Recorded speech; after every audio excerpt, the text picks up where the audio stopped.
ఇప్పటివరకు ఒక లెక్క ఇప్పటి నుంచి ఇంకో లెక్క ఇది తాడిపత్రిలో మారిన రాజకీయం దశాబ్దాలుగా నిర్మించుకున్న కంచుకోటను బద్దలు కొట్టిన కేతిరెడ్డి పెద్దారెడ్డి 5 ఏళ్ల పాటు హవా సాగించారు కానీ ఈ ఎన్నికల్లో సీన్ రివర్స్ అయింది ఇప్పుడు మరోసారి జేసీ కుటుంబం కంచుకోటలో జెండా ఎగరేసింది గత 5 ఏళ్ల రికార్డులను బయటకు తీస్తున్నారు జేసీ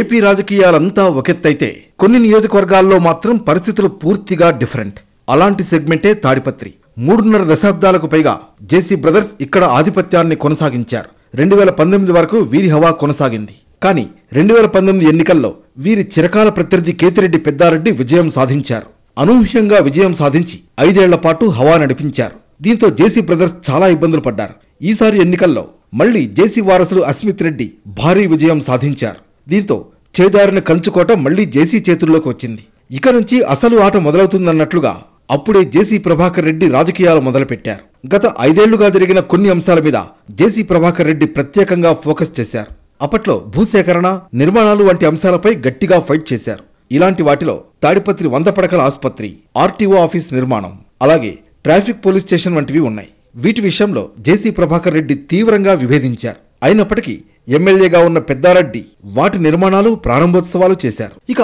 అన్నింటికన్నా ముఖ్యమైన అంశం తాడిపత్రిలో ట్రాఫిక్ పోలీస్ స్టేషన్ మున్సిపల్ స్థలాన్ని తీసుకుని ట్రాఫిక్ పోలీస్ స్టేషన్ కు ఎలా కేటాయిస్తారంటూ జేసీ ప్రభాకర్ రెడ్డి తీవ్రంగా వ్యతిరేకించారు పెద్ద ఎత్తున చేసిన ఆందోళన ఉద్రిక్తతకు దారితీసింది కానీ పెద్దారెడ్డిని వీటిని లెక్క చేయకుండా జిల్లా ఎస్పీని పిలిపించి ట్రాఫిక్ పోలీస్ స్టేషన్ ప్రారంభించారు ఇలా అన్ని అంశాలు గత 5 ఏళ్ల పాటు జరిగాయి ఇప్పుడు వీటన్నింటి లెక్కలు తేల్చడానికి జేసీ ప్రభాకర్ రెడ్డి పక్కా ప్లాన్తో ఉన్నారు ఇప్పటికే ఇందుకు సంబంధించిన వివరాలన్నీ సేకరిస్తున్నారు జేసీ స్పెషల్ ఫోకస్ తో తాడిపత్రిలో ఎప్పుడు ఏం జరుగుతుందోనన్న చర్చ సాగుతోంది ఇక ముందు రాజకీయం ఎలా ఉండబోతోందన్నది ఆసక్తికరంగా మారింది